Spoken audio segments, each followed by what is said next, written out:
Hi, and welcome to the second podcast dedicated to Frank Black's Teenager of the Year album, the celebrated solo record released 30 years ago, which is receiving an anniversary issue early next year and a full album tour in the US and Europe in January and February. I'm Mark Beaumont, and if you've already seen my interview about the record with Charles, then welcome back. If not, I hope you'll check that out.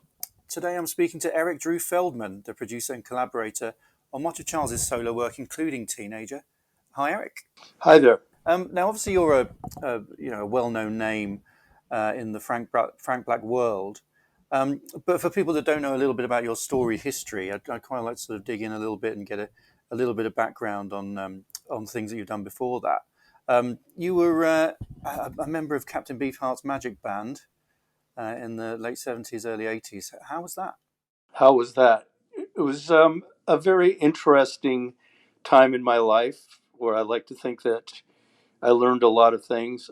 I learned how not to do things, but it was that was quite enjoyable for me. But I just started to learn how much fun recording can be. Yeah. Frank Black fans will probably recognize your name from the song 85 Weeks, which referenced a story you used to tell to Charles about your time in the Magic Band. I don't know if you want to enlighten us a little bit more on that. Sure. At that particular time, I don't know, we would just sit around talking, and I mentioned the fact that Don, who is Captain Beefheart, mentioned that at some point in his probably in his mid to late 20s, he didn't sleep for a year and a half, and which in Charles's poetic world equaled 85 weeks.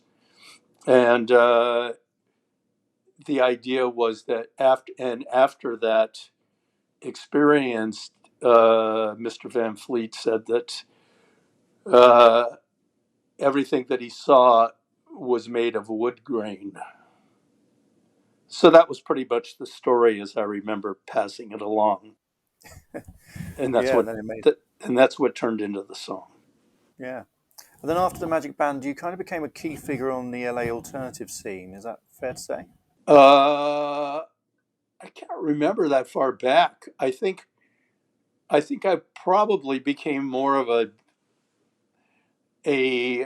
man about town because right around that time I moved to San Francisco, and at that point, my curiosity led me to knock on the door of Ralph Records because I became interested in the Residents, who were a band that was sort of a DIY band that pretty much fascinated me. And they made their own uh, album covers, and they had a recording studio in there, and in general, it just seemed like a nice way to go. So that's pretty much I worked uh, with one of the people on that label, a guitarist by the name of Snakefinger, for a while, and then eventually I worked with the Residents as a player, and much more recently as a producer. Mm. So, kind of fascinated as to how you first met Charles, because he moved out to the West Coast, didn't he? At some point, was it? Did you meet him there initially, or was it literally on tour with the Pixies? Actually, yes, he was playing with the Pixies, and at that point, um, I was on tour. I think this was 19. Oh God, I think it was 1987, but that could be wrong. It's a long time ago. Uh, I was touring with a band called Pear Ubu that is from Cleveland, Ohio, and and we turned out that we were supporting the Pixies in in London at some venue there that the name is right on the tip of my tongue. But in any case, I went to that at that show. We arrived from somewhere in Europe, meaning Peru, and we were uh, there about to get ready to do a sound check. And I saw this young man that was sort of hanging around, that walked up to me and said, "Hi, my name's Charlie." And we shook hands, and from hearing his voice, I said, "You sound like you're from Los Angeles." And I found out that I was half right. And he turned out to, uh, I had no idea at the time. We talked a little bit, and I sort of wondered a little bit, like, I guess security in this place isn't so good, because I thought he walked in off the street. And I was not familiar with the Pixies at that point. And actually, it was probably more like 1989. But I said, "Well, I got to go to work." And I got up, and I was very surprised when 8 hours later, because I was curious to see the Pixies, that I saw Charlie on stage uh, in front of the band. And it was a interesting, quite fascinating connection that I saw with them that I wasn't really seeing with anybody else, between audience and band. Hmm. And so, what did you bond over on that tour and beyond? On that show. Yeah, well, that tour when you were supporting them on that tour. Oh no, it was a one night thing. Oh, it was a one night thing. Okay. Yeah, yeah, that's all it was. But we connected, and then a couple of months went by, and I noticed in San Francisco that the Pixies were playing. So I was like, "Oh, I'd like to say hi to that guy." He was a friendly sort, and I was sort of trying to figure out how we would go about trying to find him. And my phone rang, and it was him. And he was much better at figuring out that kind of thing than I was. And he asked me if I would like to come to the show, and I said yes, please. And he actually picked me up to take me to the show. Wow. He had a large yellow Cadillac, which I eventually did a lot of riding around in with him. And and from there on, we became pretty good friends. Yeah. I mean, what was the connection? Why did it click so quickly? Well, um, I think we shared some just attitudes about music and food, and so we the initial discussions in London were talking about burrito places in Los Angeles, and after that. Uh, it's hard to explain, but every once in a while you sort of meet somebody and you say, "Oh, I actually really am pleased to be knowing this person." Uh, it's not like we were listening to necessarily the same kinds of music, but we just, I guess we talked a little bit about recording, and he knew about some of the stuff that I had done, and he just asked me kind of out of nowhere, like, "Hey, would you want to produce a solo record of mine?" And we had both worked with Gil Norton, and apparently Gil had recommended me to Charles for this first solo record that was originally going to be a lot of covers. But I encouraged Charles to to see if he had some songs of his own that he would like to do, because that would seem much more interesting to me. Mm. And so that's how that came about. We just did one cover on it, but the rest were all songs written by Charles. Mm. What was his frame of mind at that point in the first solo album, kind of just leaving the Pixies, moving into this new Well, career? I'm not going to go into a bunch of private things, but initially, I don't think it was his intention to leave the Pixies. I don't know. That's kind of his business, but I just think he wanted to do it. But there was a lot of pressure, because they were very successful, Uh, they didn't really want to give him, or he didn't have the time to do it. And so he kept saying, I want some time to do this. I feel I need to do it. And he was getting a lot of resistance to that. So I think he just decided time to do something new. But I think it was kind of a threat more than a honesty. But he said, okay, I quit. And then we made a couple of records. Mm. So as we come into Teenager in the wake of that first album, I mean, where was he at creatively? Did he have a big sort of load of music sort of stacked up, or was he just on a real sort of creative roll? He was on a roll. I think, especially on Teenager, besides Charles, there were three musicians that were there. And we just started recording. We didn't know any of the songs or what they were about. Mm-hmm. But, they were instrumental tracks. So we were all taking notes and listening to it and enjoying his crazy music. I think we recorded something like 14 or 15 songs, basic tracks of music in about 3 days. Wow. And then things started to change, but he needed to start coming up with some lyrics, and they started to slowly trickle in, and so that's really how it started. We really had there was no pre rehearsal of any kind. We just did it.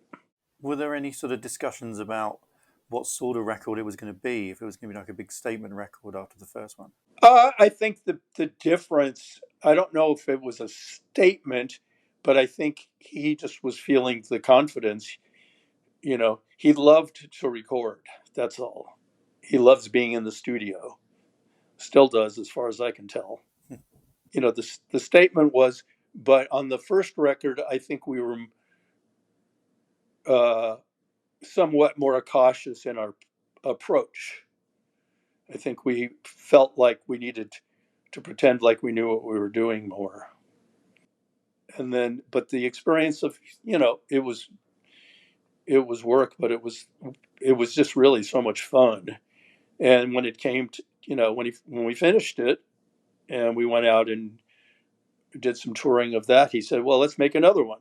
Mm-hmm. And but I think he wanted it to be looser this time. We just did a lot more of like on the spot, you know, whether it was going to be his version of the White Album or Blonde on Blonde or something like that. He Mm. was just writing music and didn't want to think about, wanted it to be loose. And so, we just all listened, wrote out on pieces of paper his chord changes and little bits of melody here and there and just started playing them. Mm. So you say that you had pretty much an album's worth of material in the first 3 days. Was there sort of did he keep adding to the stack as recording went on? Did it just balloon? Well, actually, pretty much what happened is just that, it slowed down because, uh, he was put on a little bit of the spot at that time in his life. I think he wrote music and then not always, and then he decided to write lyrics. And, these days, I think he does it all at once. So he doesn't end up in that. But it was a bit, I, I believe it was a little nerve wracking for him at the time. And so we worked on it for a while, but then we needed to kind of be finished up because we were working with an engineer that had done work with the Pixies, and was a friend of mine as well from recording with Para Ubu, and his name was Al Clay, and so he was doing the engineering and some producing on that record as well, and but he had to move on because he was an actual professional and he had other gigs waiting for him. So I think we had about 14 songs done, but we liked what we had, but we thought we could do more. We just felt like it didn't feel finished yet. And so we just uh, went back in the studio with and kept going. And Mm. we did another 8 or 10 songs or something like that. And it was just always I think we were just inspiring ourselves and having a lot of fun, and uh, nobody was really telling us that we couldn't do it. So and I've never really been the money person, so I didn't really have to think about, oh, I don't know how much money is being spent or anything. We would just like go, oh yeah, let's do this. This sounds really good. Let's bring in this instrument. Let's have this person come in and see what we came up with. And that was it. Now, the recording seemed to be kind of struck with various disasters in terms of like natural disasters, fires, and earthquakes and things. What are your memories of the actual process? Well, the process of the disasters was I'm trying to, I know when we came to actually mix it, uh, I drove down. I live in San Francisco. I did then. We the night before that I arrived, I went over to his house that he lived in a town very close. I was drove down and was staying with my folks who lived there, and we were sitting around that night and probably drinking a little wine or something more illicit, and at some point, just outside, on a deck outside of his back door, this really large raccoon went stumbling around looking very drunk. And we were like, wow, what's going on there? And we paid attention to him a little bit, and then he stumbled off into the darkness.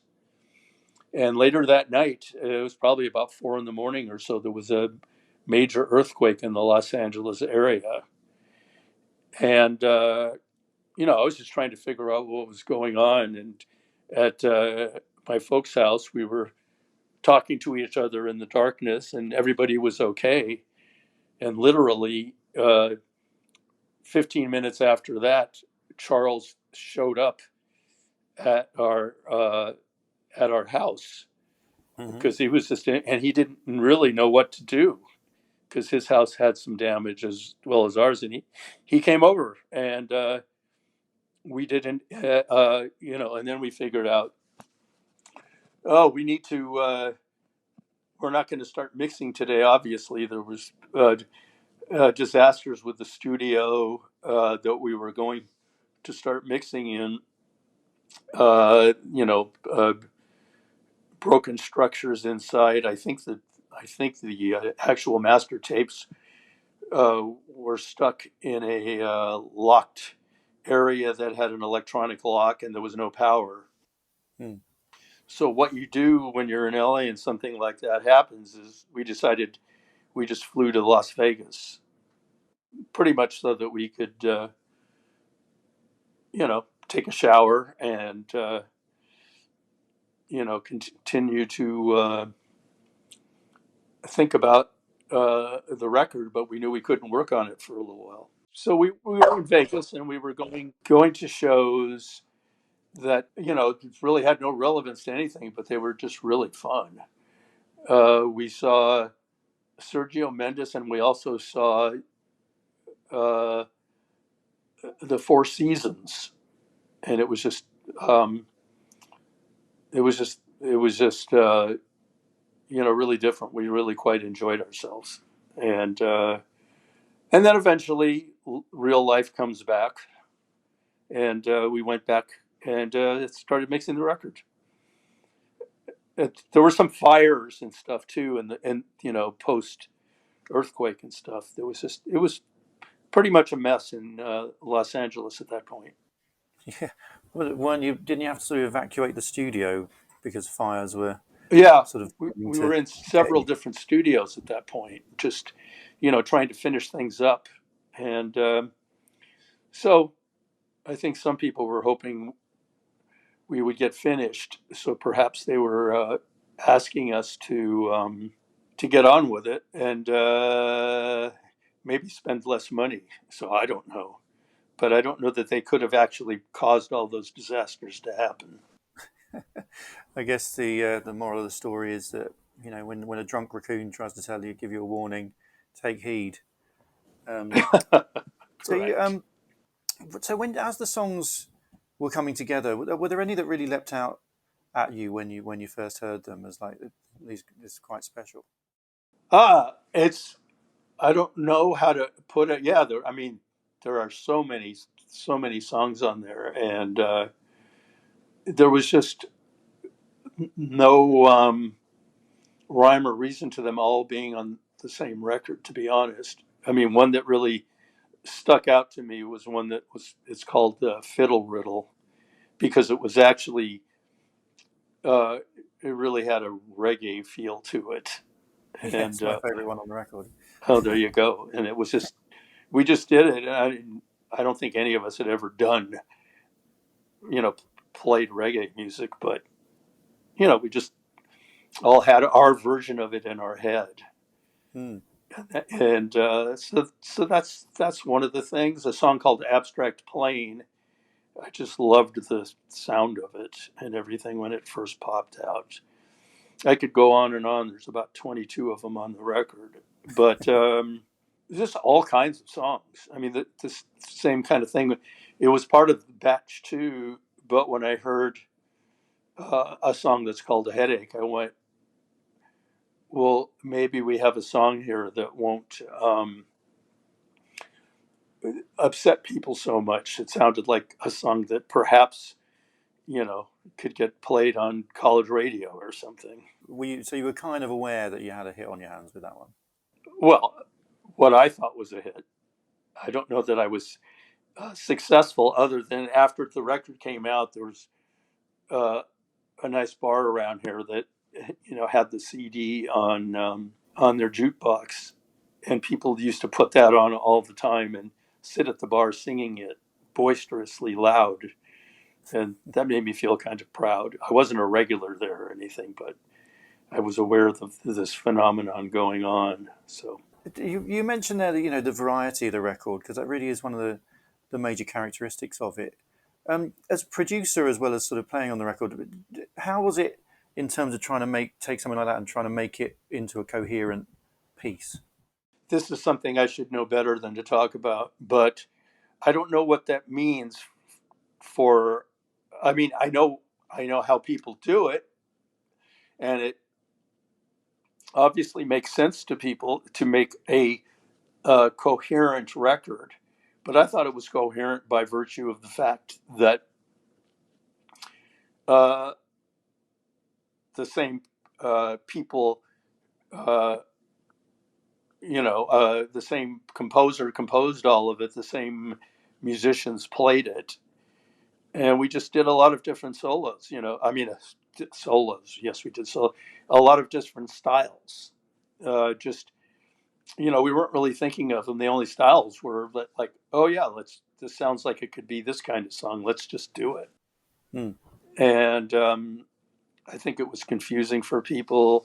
I think people thought the album was too long, which at the time I still agree. I don't know how something can be too long. I think my attitude was listen to the first 11 songs, and if you're done, turn it off. And when you get tired of some of those songs, continue on and listen to more. I think in some levels, people were having too much to think. They had to worry about something, Hmm. and it's confusing people. And, coherency is just, I never understood why all, the songs have to be a style or most of them. Hmm. I just, I guess to sell, and I don't really know how to sell things. So, It's I guess it's kind of an interesting thing for Frank Black to have done at that stage, because if you look at the previous albums, pretty much all the previous albums that Charles had made had a certain atmosphere or a certain tone or a certain feel or a certain theme. They were kind of pieces. They were, as albums, they were pieces. And here's sort of a kind of almost like a White Album sort of sprawl of ideas and styles. So I think maybe that's sort of what initially Well, confused people and brought I'm people around. I'm trying not to refer to the White Album all the time because it's like it's a kind of, for certain people, it's a kind of Bible, and it has all these different things. It's very satisfying, uh, especially at that time in history, to a lot of people. It just felt like just different personalities to all the songs. Mm. So that's I think that's why that happened. I don't know that it was conscious. It wasn't, to me, while we were going, like, sheesh, what are people going to think about this? We just did it. We just did it Mm. because it was fun. Yeah, but that's kind of the charm, and that's the greatness of those records that can carry off that sort of wide range of styles. I mean, when we had the White Album, I think of things like 69 Love Songs, Magnetic Fields record, One of my and favorite records as well. yeah, I I mean, mean, and the Teenage thing that was holds them together is the gentleman's writing, yeah, and it was a very almost demo like production, and it's beautiful. It's just all kinds of songs. So But so apart from the reggae of Fiddle Riddle, were there any other styles that surprised you on it, or that you relished getting into? oh God, I wish I could look at the songs. Well, I mean, I'll say that it wasn't that different, but I didn't really do that much of that sort of thing. I mean, as it turned out, there's quite a bit of songs, for lack of a better word, I'll say that they were in musical style, kind of punk like. Hmm. And I hadn't really played that much of that kind of music. I did briefly, just as kind of a favor, because they were friends, play with a band in Los Angeles that was called Fear.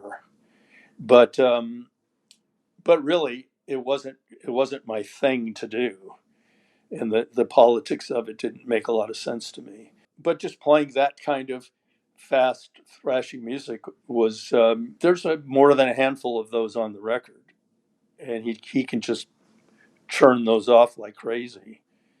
And we sat there with, oh yeah, there was a song that I believe, lyrically, I'm responsible for him getting inspired, because we would just talk about stuff, and I always I enjoyed a comedy team from the mid and early 20th century called the Three Stooges, and he wrote a song about them that's called Yeah, two reelers. "Thank You." Two reelers. I mean, the music on that is just kind of crazy. It was just, for lack of any kind of better way to, I mean, it's very loose, but it really reminds me of, it's almost like some kind of prog music or something. But we played it very loose and rough, and that was that was a style there. I quite enjoyed doing it, and I hoped people have liked listening to it. I know it's not the catchiest of tunes, but it's fun. I mean, there's not a song. I mean, for me, there aren't too many that come up on that record that I go, oh, I think I'm going to skip this one. Mm.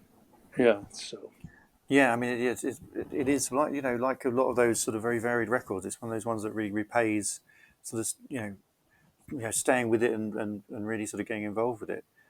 So that was a bit of your influence on Two Readers there. Were there any other songs that you felt you had a lot of input on?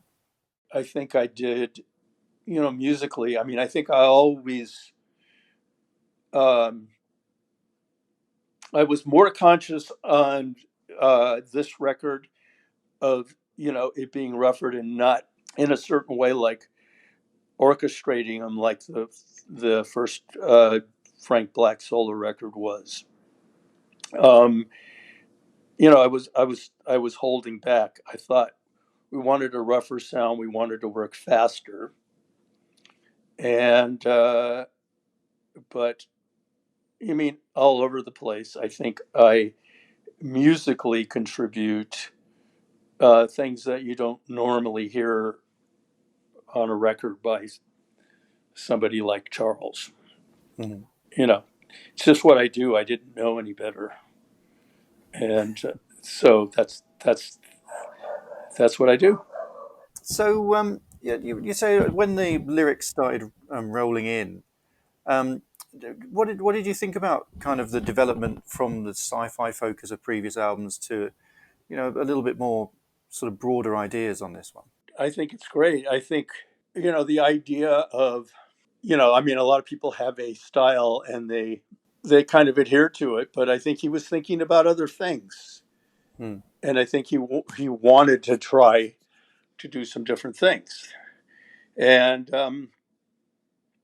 so whatever he was doing, he needed to kind of figure that out. I believe. I think he, you'd really have to talk to him about that, but I think he was kind of sweating it a little bit. Uh, kind of sitting somewhere in the corner of the studio or, upstairs in a lounge. And, I think for a day or two, he kind of disappeared and went and stayed in a motel somewhere and just started writing lyrics, because that was his job. And nobody else was, going to do that. I don't think I was really ever concerned about it. Uh, Only that I'm supposed to, at least that's what I thought. I don't know what a producer's supposed to do, but part of it is a liaison to make sure that the project keeps moving forward and that it gets finished in a reasonable amount of time. And it wasn't a record that went on and on and on like some people, like 2 years in the making of something. But there was some excess and experimentation. I'm just trying to remember, like, the more he kind of struggled, sometimes I would kind of just go and listen to the tracks again. But there was a lot of a sort of an attitude of, or a construction of, like, when people draw a picture on a bit of paper and then fold it down, and then the next person continues it. You have a couple lines that go down, and then like five people, uh, and then you unfold it and see what everybody's thing went together. I think, in musically, there was some of that going on, and it just we kept listening to it and just laughing because it was just like something that would, you never know, but looking back on it, you know you don't get the opportunity and the results every day in your life doing stuff like this. So Hmm. we were happy. I think ultimately it was mildly disappointing that it seemed as though people weren't at the time that thrilled with it. But 30 years later, we're talking about it. There's a sense with this record, with having Charles on the front of it, and it's named after an award he got as a teenager. There's bits of it that where, like, Speedy Marie is sort of referencing old girlfriends, and um, was there a sense that he was sort of stepping into more personal territory with the lyrics on some of the record? I don't know that it was a conscious sense, because even lyrics and even on previous records that he had done, it may be a song that sounds like it's about sci-fi acid trip or whatever, but really it's just about a personal experience put into that motif of, so I just think he was trying out different ways. um, the more you go, I mean, you can't keep writing the same song over and over again. I just think he's a writer. He's a writer. He has things to write. He gets inspired by everything. I know at some point, he just would, like I said when I mentioned Two Reelers. I mean, there's other songs just like, oh, he reads about some guy, in Los Angeles history that, was responsible for getting a dam built. Well, that's a story, but is the song about that, or is it about some other thing? Mm. It's abstract. You'd have to ask. I don't really. I don't think he was like trying to be more personal. That's Mm. you kind of have to ask him that. There are certainly lots of songs on there that are really quite fascinating ideas, where he's sort of going off into lots of different unusual uh, kind of concepts. I mean, you look at sort of thalassocracy, about this sort of undersea society. The concept of Mars travels on there, and White Noisemaker about the guy that has to sort of try and drown out the communication he's getting from the satellites and things like that. I mean, what incredible ideas are coming through here. Were there any ideas amongst those that particularly fascinated you? Well, White Noisemaker was just seemed very timely to me at the time. The idea of writing a song about that. You have his songs that are sort of built on something historical, that things that I knew nothing about, like thalassocracy or something like that. And I mean, some of his old songs, the same thing. A song like "Where's My Mind" is a kind of a ancient mariner type song. Mm. And but if you just listen to it, you wouldn't. I don't think you would think that's what's going on. And he just, he likes, he, he has in the past, and he probably still does, write songs that, he likes writing sometimes about history. He just finds a story about somebody, and it may not be completely spelled out in a way that you would recognize, but. Story I didn't get the chance to talk to Charles about when I spoke to him, which is almost or trying to get Ray Davies on Sir Rockabye. That's interesting. He is a big fan of Ray Davies, and but I honestly don't recall that. Kind of one of the things. There were certain people that he was interested in, getting to help us finish it off. Not that song, but the album. But I know that I do recall at some point he just thought, gee, him liking David Bowie records, he thought, oh, let's get Tony Visconti to mix it. Mm-hmm. And that didn't work out.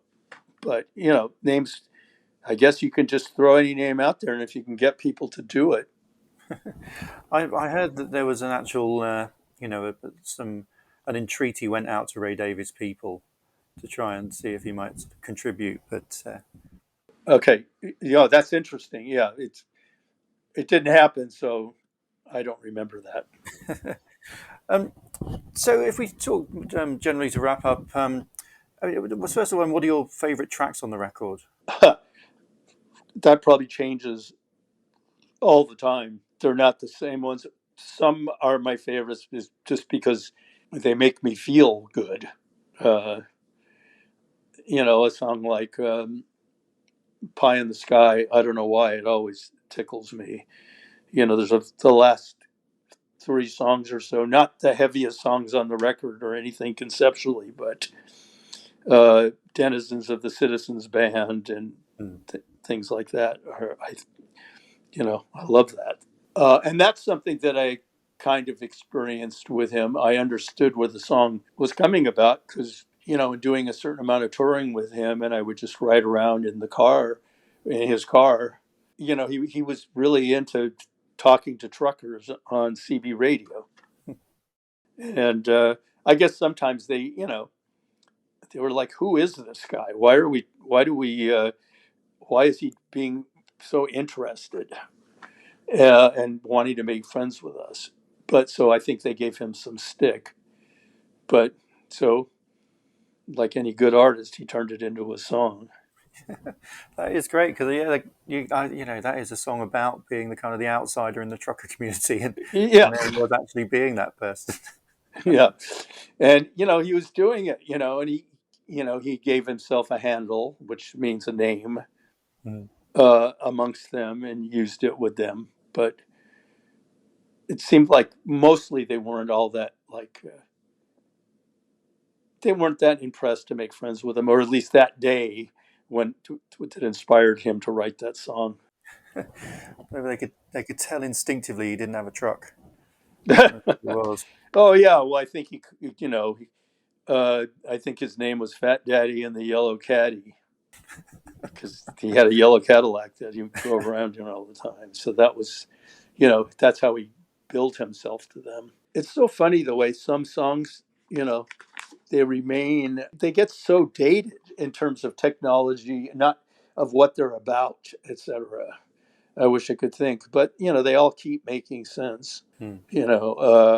I'm trying to think of his things, but a lot of times with Beatles songs talking about trying to call somebody on the telephone, and nobody answers. Yeah, I mean that still happens now, but it's different. There used to be an actual physical telephone in a place, and so there are things on on this I think that are technologies that have been moved on from.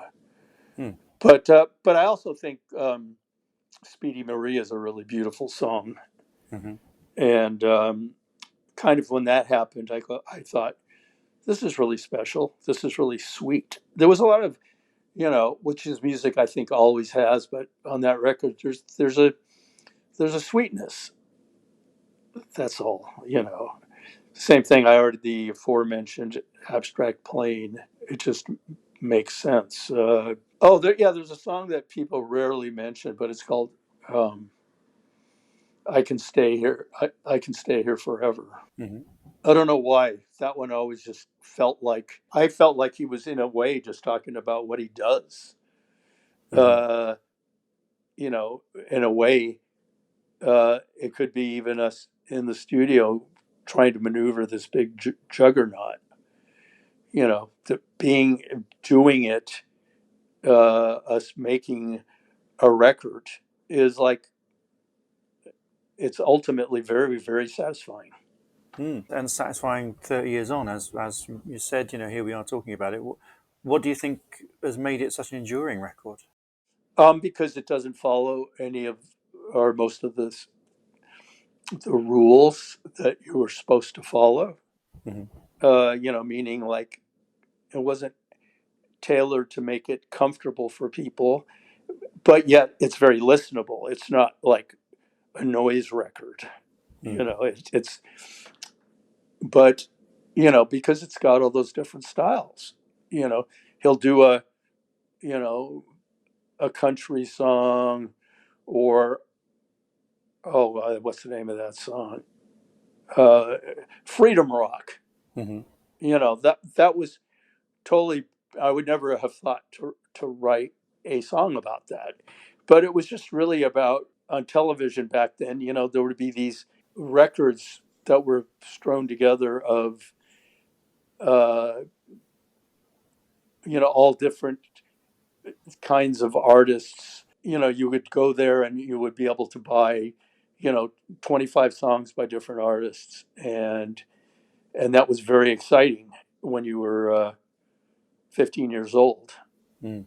And so I think it's kind of about that, but taken into a bit of a different place. That Charles was just about him loving records Yeah. and loving music, and once again a kind of a thing of it being because we could. That's all. It sound and it wasn't a planned thing, but it sort of ended up sounding a little bit like, oh, the Who could have played this Mm. or something like that. It was just another thing like we're doing this because we can, Mm. And I guess I've said it too many times already, but it was fun, and we hoped other people would think it was fun too. And the fun times. Are you going to be reliving them? Are you going to be out on the road for the tour? Are you going to be reliving the Oh fun yes, times? I'm going to go out and play as well. How are you looking forward to that? Oh, very much so. I wish it's very hard to. It's a lot harder to do this stuff when you're